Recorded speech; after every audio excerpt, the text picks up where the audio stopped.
Ahojte, drahúšikovia moji, vítam vás tu pri slúbenom výklade na horoskopy. Konkrétne teraz sa ideme pozrieť na znamenie barana. Všetkých vás tu srdečne vítam. Trošku v inej podobe to video máme dnes, ako to mávam každý iný mesiac, vždycky na začiatku mesiaca, pretože mi trošku zlyhala technika, pokazil sa mi držiak na mobil, takže držím v ruke mobil, preto som dopredu už očistila, zakopala karty, vyťahla. A potom budem vyťahovať ešte malé kartičky na dorobenie výkladu, aby nám ešte dotvoril a vlastne dopovedal k veciam, ktoré budem vykladať prvé. Ako vždy hovorím, tento výklad je všeobecný a kolektívny, to znamená, ak s tebou nerezonuje, nie je tvoj, nerieš. A ak sa ti páči, alebo ak s tebou rezonuje to, čo hovorím, ale prípada ti to málo konkrétne, je to v poriadku, pretože ja sa napájam na kolektívnu energiu. Je to len na niektorých z vás, nie na všetkých z vás, to znamená, keď to s tebou rezonuje, ale máš pocit, že málo konkrétne hovorím, na to sú osobné výklady, môžete ma kontaktovať na mailovej adrese, ktorú mám uvedenú všade na každom výklade a vieme sa dohodnúť na termíne konkrétneho výkladu, ktorý už bude pre vás osobný a viem sa pozrieť bližšie na tie energie. Takže idem vyložiť to, čo som vám vytiahla.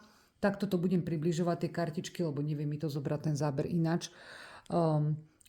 Ústrednou energiou, ktorú máš prvú, začiatkom mesiaca, máš tam 2 mečovú a 7 pohárovú, čo mi hovorí, že momentálne môžeš byť v nejakej situácii alebo riešiť nejakú vec, kde ešte zbieraš nejaké informácie, ešte nevieš presne všetko, dôležité preto, aby si sa vedela ďalej rozhodnúť. Vidím tu aj nejakú nedôveru k určitej osobe alebo k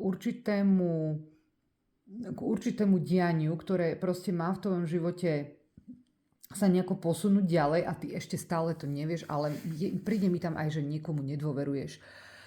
Čo je trošku aj na mieste, pretože pod tým máš 7 pohárov, čo hovorí, že naozaj treba si preverovať veci, pretože je tu tendencia trošku ako keby sklzať ku rýchlym riešeniam alebo ku tomu, že niečo sa ti zdá na prvý pohľad krásne a môžeš mať tendenciu okamžite siahnuť po tejto možnosti. Ty si impulzívny barán, ktorý jedná dosť impulzívne a tá 2 mečov ti hovorí, ešte nie je situácia na konečné rozhodnutie, ak sa rozhoduješ v práci ako ďalej alebo vo vzťahu alebo v osobnostnom rozvoji, v nejakom koničku, čo robíš a chceš urobiť ten krok vpred, chceš napredovať v tom, máš pred sebou viac tých možností a ešte to nie je tá situácia, kde ty musíš konečne tlačiť na pilu a rýchlo sa posúvať ďalej. Naozaj máš zvážiť všetky možnosti veľmi, veľmi triezvo, lebo tie karty ti hovoria, že ešte ani nemáš robiť to konečné rozhodnutie. 2 mečov je, že vtedy to je také obdobie, kedy ešte nie je ten čas na to posledné slovo, hej? A tých 7 pohárov ti hovorí, že je tu viac možností, ako riešiť danú vec a vyber si s rozumom. Máš tu krásne 2 karty pod sebou, karty veľkej arkany, máš tu hierofanta, pápeža a pod ním mága. Wow, to je nádherná energia, tam je múdrosť, tam je skúsenosť. Bude ťa ochraňovať múdrosť pri rozhodovaní. A takisto mi to ide s tými možnosťami a výber možností, že vsadíš na skôr konzervatívne riešenie, overené riešenie, možno to, s čím už máš trochu skúsenosť aspoň a nebude to nejaké zbrklé, bude ťa strážiť rozum a máš vedieť, že v tom, v čom napreduješ vpred, barán, ja ti tu neviem povedať konkrétne akú oblasť. Už som spomínala, že to môže byť práca, biznis, nejaký rozvoj svoj, nejaký vzťah. Ty máš predpoklady na to, aby si dosahoval ciele a aby si tvoril život okolo seba ako tvorca svojho života, pretože mák to je niečo úžasné, tam je veľa talentov, veľa nadania, inteligencie, schopnosti, takisto schopnosť manifestovať. Čiže na tej ceste, na ktorej si a to, za čím ideš, máš tu veľké predpoklady na to, aby si v tom bol úspešný, úspešná, len tam nesmieš uponáhľať tie rozhodnutia a naozaj tieto dve karty, ktoré tu máš ďalšie, to je veľká múdrosť a šikovnosť, takže nepokaz si to nejakým rýchlým, zbrklým rozhodnutím. To ti prináša počas tohto mesiaca 9 pohárov a mincovú kráľovnú. 9 pohárov znamená, že si sama so sebou spokojný, ako napreduješ, ako tvoj život začína zapadať do seba, vyzerať, vieš si dopriať aj oddych, vieš aj sám so sebou stráviť krásny čas, nič ti nechýba. 9 pohárov je nádherná energia, proste to je, že či mám okolo seba milión priateľov, alebo momentálne trávim čas sám, vždy som spokojný a to je ten základ. Byť šťastný, šťastná som so sebou. Potom z toho všetko ďalšie sa odvíja, hej. Máš tu kráľovnú minci, to znamená, ak si žena tento mesiac veľmi úspešný na zarábanie peňazí, na to, že vlastne ty si v tej ženskej energii, ktorá rada o všetko obstará, postará sa, takisto aj o seba, má rada pekné veci, hej. Ak si muž, tak takáto žena ti môže ísť do života, alebo máš takúto ženu v živote. Mincová kráľovna, to je žena, ktorá je uzemnená, stojí na zemi, pevne na svojich nohách, pretože má skúsenosti, prešla kadejakými už etapami v živote a to nie je nejaká uletená princeznička, ktorá bude len ochkať a jajkať a hej, zaoberať sa sama sebou. To je žena, ktorá proste tam, kde je, tam všetko kvitne.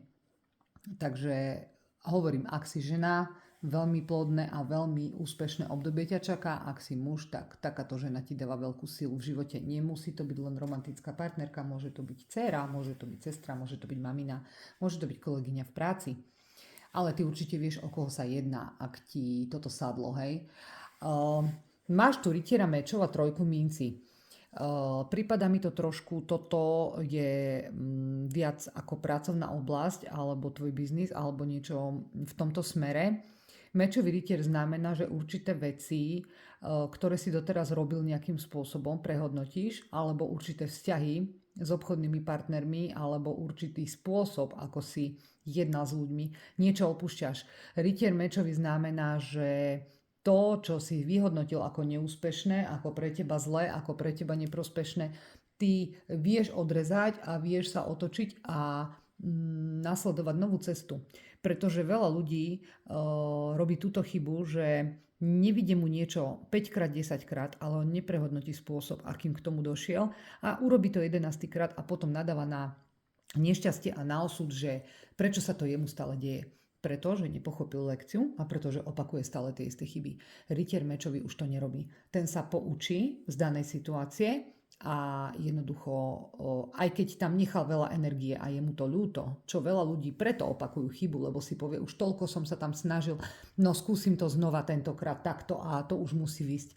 Nie, ty to skúsiš, ale iným spôsobom, pretože si pochopil, že to, čo ti nefungovalo, to predsa nebudeš v tom sa cykliť stále. A to ťa posúva dopredu. Vidím tu aj nejakú spoluprácu s veľmi pracovitou osobou, kde ty môžeš sa posúvať v tom, čo vieš, práve preto, že si ochotný učiť sa zo svojich chýb a neopakovať ich do hlúpa stále, hej. Trojka minci je postup, trojka minci je spolupráca s niekým, ale to je aj, že už niečo si vybudoval, niečo už vieš, nejaké zručnosti, znalosti máš a ty už staviaš na nich a ideš dopredu. Je tam veľká dávka pracovitosti, huževnatosti a hovorím, vidím tu aj takú osobu. Ešte aj tá mincová kráľovna je pri tom. Určite áno. Tento mesiac máš tu dve esa, to je nádherné. Esopalíc. Esopalíc je veľká vášeň pre niečo. To môže byť aj pre nejakú osobu, nejaké splanutie.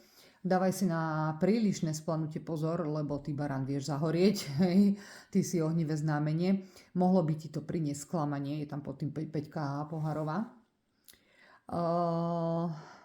Je tam mincové eso. To znamená definitívne, môže to byť príležitosť na nejakú novú interakciu alebo vytvorenie vzťahu s niekým novým, ale nemáš príliš do toho ísť nemáš ísť príliš tou vášňou. Mincové eso je, že zachytila som, že mi tu osud prihral niečo zaujímavé, beriem to ako príležitosť, ale nejdem do toho po hlave, pretože tam by som sa spálila. Mincové eso je uzemnenie.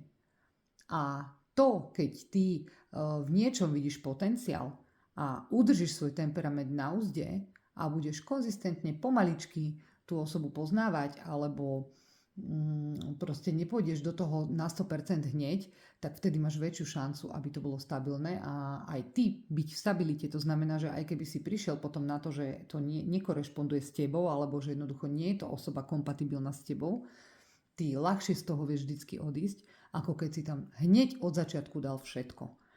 Čiže toto máme veľké karty, ja by som ešte k tomu vyťahla malé kartičky. Som zvedavá, čo nám ešte povedia k tomu výkladu a čo nám ešte dopovedia, čo sme ešte nevideli v tých veľkých. Máš tu pekné karty. Máš tu blázna. Máš tu kartu blázna na tej dvojke mečov a na tej sedmičke pohárov plus toho mága pod tým a toho pápeža, čo mi definitívne hovorí, že ako som vravela na začiatku, že tam ty nejakú cestu z niečoho hľadáš, niečo chceš robiť alebo niekam chceš smerovať, ale ešte sa rozhoduješ a nemáš presne ten moment, tak po zdravom a dobrom uvážení, ako som ti odporúčala z kariet, ty sa vydávaš na tú cestu. Tam je blázon a za tým je dvojka pohárov. To môže byť naozaj romantický vzťah. Môže to byť láska, tak ako mi ku koncu vychádzali tie esa. Tak toto rozhodovanie tu nemusí byť len práca. To môže byť naozaj romantická osoba. To je ako keby tá sedmička pohárov, že ty si tá osoba, ktorú chce to druhé pohlavie. Ty si chcený. Ty máš tie možnosti a máš si riadne zvážiť. Hej? Neurobiť to fakt len, že niekto sa ti zapáčil prvú minútu a už si slepý a hluchý. A tam ti to vlastne aj to palicové eso povedalo na konci, že ak si vyberieš osobu podľa tohto, že je buď len najčačanejšia, alebo niečím ti udrala do očí a už si ostal slepý voči ostatným možnostiam, môžeš sa popaliť.